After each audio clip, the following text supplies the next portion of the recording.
find that kind of love here in this. Alam mo naman. Bakit pa? Barbie, parang Barbie, parang you take it upon yourself na maging I take it upon myself, Umahapan ka na ngayon. Ayan, Ate Rose, dali na.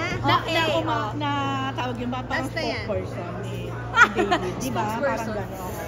Well, kasi naiintindihan ko naman dahil ako, nung nag-uumpisa ako sa industriya, parang, di ba, nakaka-culture shock nga naman na biglang ang dami na agad gustong malaman ng mga tao about me. And syempre, knowing him na he's a very private person, I see how much it's overwhelming for him. So, since mas matagal na ako sa industriya, gusto ko siyang tulungan at suportahan since love team naman. So, paano mo naman siya natutulungan na outspoken kahit paano? Bilang sabi mo nga, medyo private person siya since he's been in the industry naman na for the longest time rin. With events like this, I always try my best to show him na andito lang naman ako, I'm just beside him. He can always ask me, pwede niya akong tignan, para ako na yung sumagot for him. Yan, alam mo yun, para lang malaman niya na hindi siya nag-iisa. I'm here to help him, and this is what the love team is about, diba? Mas teamwork din talaga. Isa na lang po kasi kailangan last lang. Kasi diba nagkaroon ng surgery si David. Ano yung mga changes na nakita mo after ng operation? Honestly, nakita ko na mas maaliwalas na siya sa umaga. Unlike before na talagang kita mo sa aura niya na medyo stressed siya coming from a bad sleep, diba? So ngayon, mas nakikita ko yung progress niya, yung improvement niya, and mas kaya niya na makipag-usap sa mga tao ng early morning, diba? Unlike before. And kaya mas nakatulong rin sa kanyang trabaho na pagbulihin. Marga, okay, matchmaker ka sa Dalawa pa lang ako. real life na naging matchmaker ka na ba? And naging successful na? Oo. Hindi naman matchmaker kasi parang ano lang, kinukonsinti ko lang yung mga kaibigan ko na pag may kinikwento silang guy, ganyan, tapos i-replyan ko ba or ganito or ganyan. So parang medyo binibigyan ko lang ng advice kung anong dapat gawin. Huwag ka muna mag-reply, itay mo mga 2 oras bago ka mag-reply. Okay po. Dito na.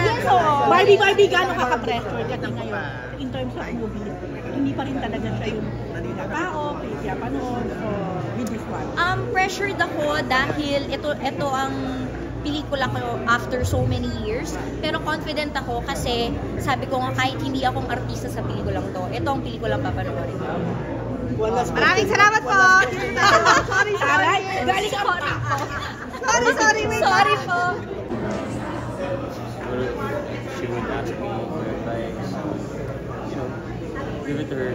Saka I see her as, siguro, I don't know like, I wouldn't say she's my best friend dahil hindi naman kami nag-asama outside. I would say close friends. Is she girlfriend material? Oo naman. Like, for me kasi ang girlfriend material masipag, knows what she wants, and she's like that naman. Kung walang partner for you, there a chance for you? Meron di ba? Pwede ba? Sakaling wala. Malaya siya, pwede. Depende, syempre. Syempre, hindi naman, kumbaga never naman kasi kami nagkakilala or nag-usap in a way na ganun. Okay. Like, syempre sa paghahanap ng partner, maraming, hindi ko pa alam kung mag-work kami as partners.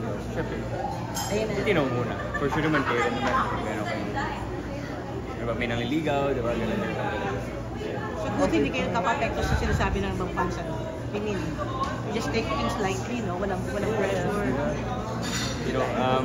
I'm in a business na medyo maraming mga ganun, but I try my best to take it lightly. Kasi at the end of the day, this is just business. Okay. We have our own fantasies, and we support people. Meron din man ako support si Kobe Bryant, mahal yun. So, yeah, naiintindihan ko naman. Okay, thank you. Ano siya, all out siya mag-aral. For him, never ko siyang maalala dahil napakabait ng tao. Pero in terms of like, siguro yung tinanong ko sa kanya kung okay lang ba yung love team ba? Hindi naman kasi I'm sure he understands. Ang ganda ng upbringing niya kasi he's really a good example.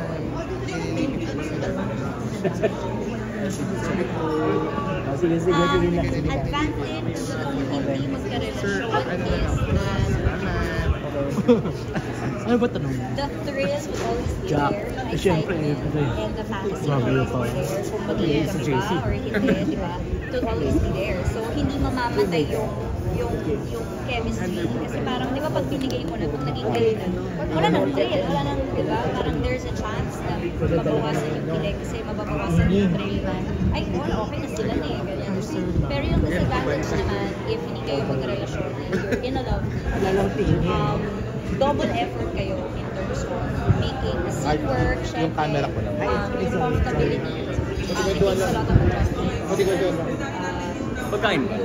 Personal relationship, kailangan talaga tight bond yung dalawa. Masaya kasi kayo maliksaya na nyo. Eksena na mag-jowa, di ba? So, ang disadvantage is yung effort do doble. Naniniwala ko ba na ang mga manonood nila